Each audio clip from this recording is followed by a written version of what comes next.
नमस्कार, आप देख रहे हैं ASTV 24 अंक संवाद। ASTV 24 अंक संवाद में आप सभी दर्शकों का स्वागत है।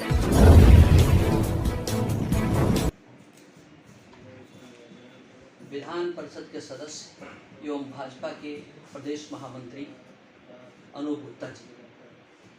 अनूप गुप्ता जी से हम जानना चाहेंगे, एक तो सबसे बड़ी खुशी की बात तो ये है कि ज्यों ही विधान परिषद में पहली बार हम देख रहे हैं कि जिस हिसाब से आपने विकास को गति देने का काम किया है, शायद ऐसा विधान परिषद में कभी नहीं हुआ। निचले स्तर से आपने मंडल अध्यक्षों की बात सुनी और उनके द्वारा जो विकास की गति दी जा रही है, और क्या इस जनपद लखीमपुर खीरी के लिए आगे का विकास का नजरिया क्या है? देखिए, लखीमपुर जनपद हमारे लिए कार्य का मंदिर है, और मंदिर कैसे भव्य हो, दिव्य हो, कैसे सुंदर हो, वहाँ के रहने वाले सभी लोग सुखी हो, ये हम लोगों का सपना है।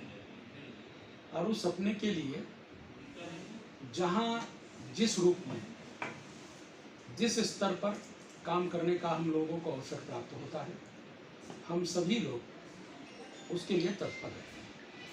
भारतीय जनता पार्टी गांव, गरीब किसान, झुग्गी झोपड़ी के इंसान, महिलाओं के सम्मान, युवाओं के उत्थान, इन सारे विषयों को लेकर के सदैव संकल्पित होकर के कार्य करती रही है। और मैं भारतीय जनता पार्टी का एक कार्यकर्ता हूँ। उस नाते से चाहे अपनी निधि का मामला हो, और चाहे विधान परिषद के अंदर सवाल उठाने का मामला हो, चाहे याचिका लगाने का मामला हो, लखीमपुर के रुके हुए कोई भी कार्य होंगे तो उनको विकास की गति में लाने का काम हम सब करते हैं, और उसमें हम भी लगे हुए हैं। और निश्चित तौर पर विकसित लखीमपुर, स्वस्थ लखीमपुर, सुंदर लखीमपुर, ये आपका भी सपना होगा और हमारा भी सपना होगा।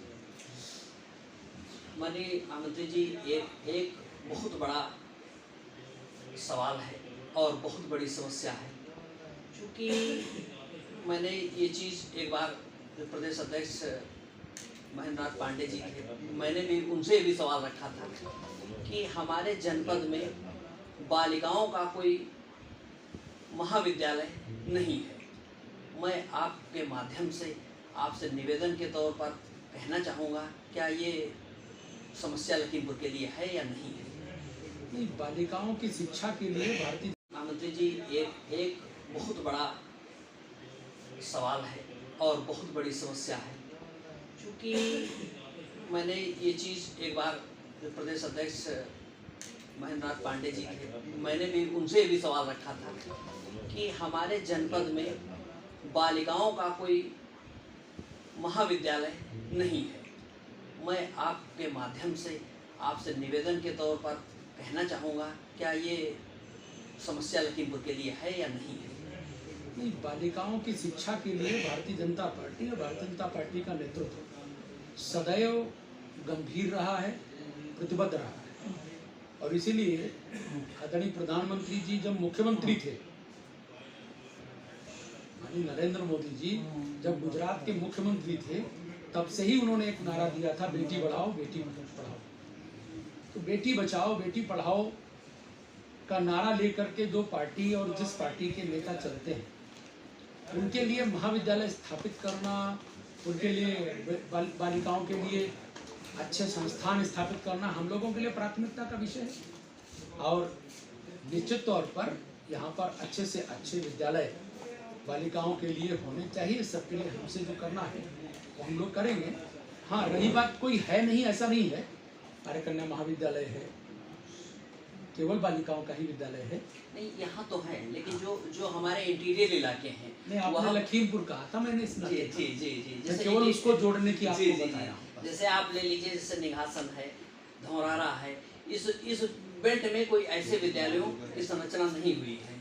वही मैंने कहा, वही मैंने आपको संशोधित करने का प्रयास किया कि जिले में कोई नहीं है ऐसा नहीं है, जिले के ग्रामीण अंचलों में भी होना चाहिए। जी। ये हमारा प्रयास होगा, इसमें हम भी प्रयास करेंगे और निश्चित तौर पर वहाँ के जो जनप्रतिनिधि हैं उनका भी इसमें सहयोग लिया जाएगा और जो माननीय सांसद हैं उनका भी सहयोग लिया जाएगा।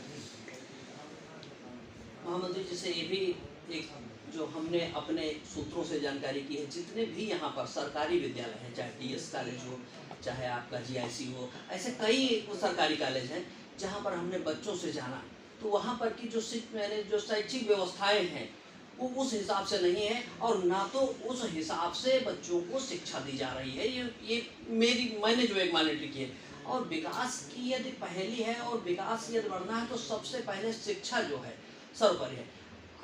हम अपने चैनल के माध्यम से निवेदन करते हैं कि इस पर आप जिलाधिकारी महोदय से या जिला बेसिक शिक्षा अधिकारी महोदय से इस पर जरूर की सरकार है जिसमें नकल विहीन परीक्षा,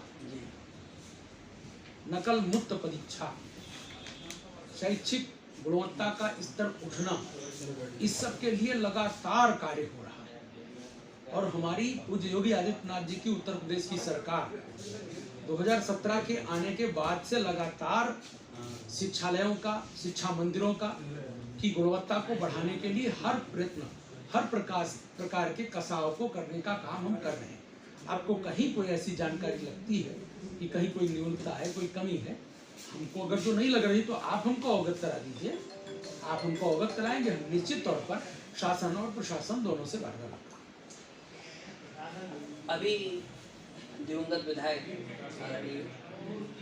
गिरी जी के श्रद्धांजलि अर्पित करने हमारे मुख्यमंत्री जी आए हुए थे, जो कि एक बहुत बड़े गौभक्त हैं। और वहाँ के नगर पालिका द्वारा जिस हिसाब से गौवंशियों को जेसीबी से लाद करके डीसीएम में डाल करके उनकी दुर्गत करके हटाया गया, मैंने अभी राजू महाराज जी से भी अयोध्या में हमने इस चर्चा रखी थी, तो मैं आपसे निवेदन करना चाह रहा हूँ कि ऐसे लोगों पर कार्रवाई उचित है या नहीं उचित है।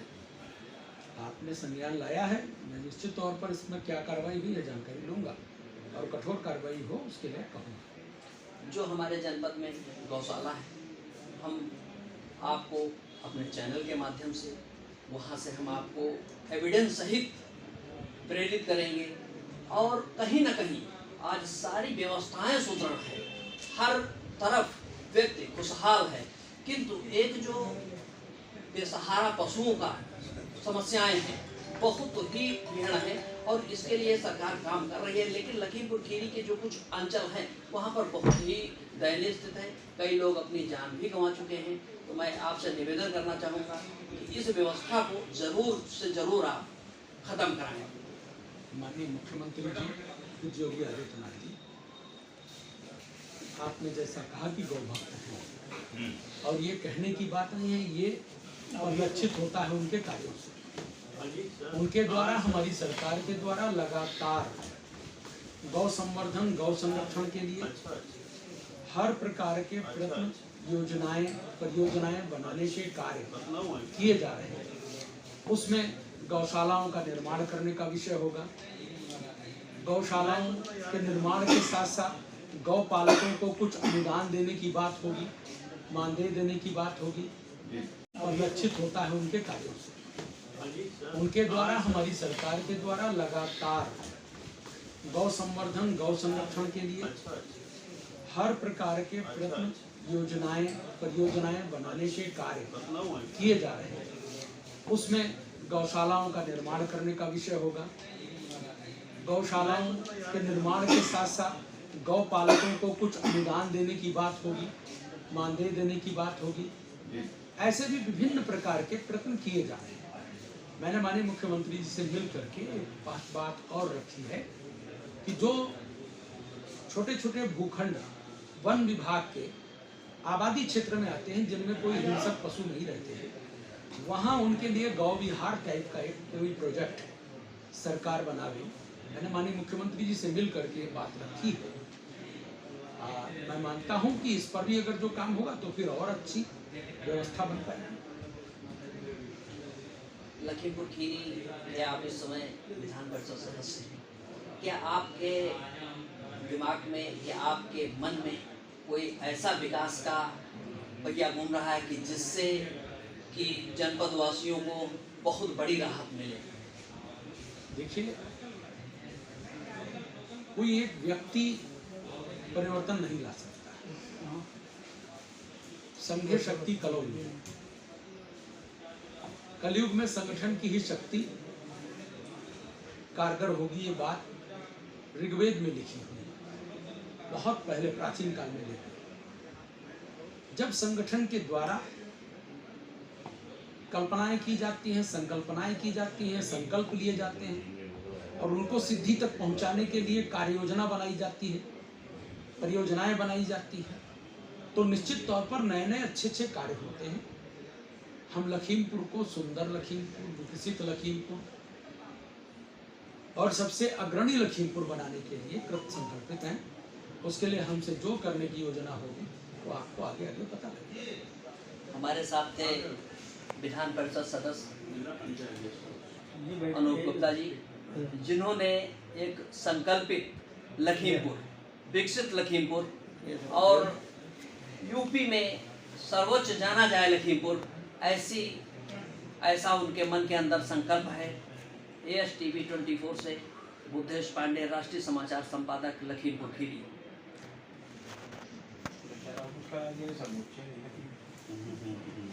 चर्चा